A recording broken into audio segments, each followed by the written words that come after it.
মানুষের ভালোবাসা কখনো দেখা যায় না, দেখা যায় শুধুমাত্র তার দায়িত্ব।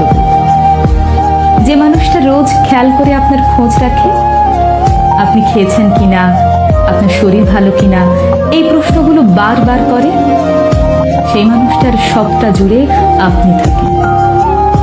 যে মানুষটা কথায় কথায় আপনাকে ভালোবাসি বলে না, শুধুমাত্র আপনার জন্ম তারিখটা মনে রেখে আপনার প্রিয় চুড়ি, ফুল আর টিপের পাতা নিয়ে আসে, সে আনরোম্যান্টিক না, সে শুধু আপনাকে বোঝাতে চায় না। আপনি সারাদিন অনলাইনে না থাকলে যে মানুষটা বাহানা করে আপনার কণ্ঠস্বর শুনতে চায়, অযথাই ফোন দিয়ে আপনাকে রাগিয়ে দেয়, সেই মানুষটা আপনাকে অবহেলা করে না, বরং আপনাকে প্রচন্ড মিস করে। আসলে একজন পুরুষ মানুষকে বুঝতে হলে তাকে তার মতো করে চিনতে হয়। তার পকেটের শূন্যতা, চোখের গভীরতা আর চুপচাপ থাকার মতো অদম্য সাহসিকতার আড়ালে একজন বোকাশোকা, সহজ সরল, সাধারণ মানুষ থাকে।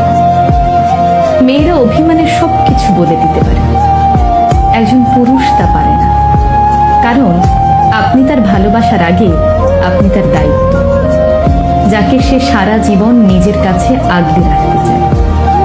শুধু মুখ ফুটে বলতে চায় না তার ঠিক কতটা জুড়ে আপনি।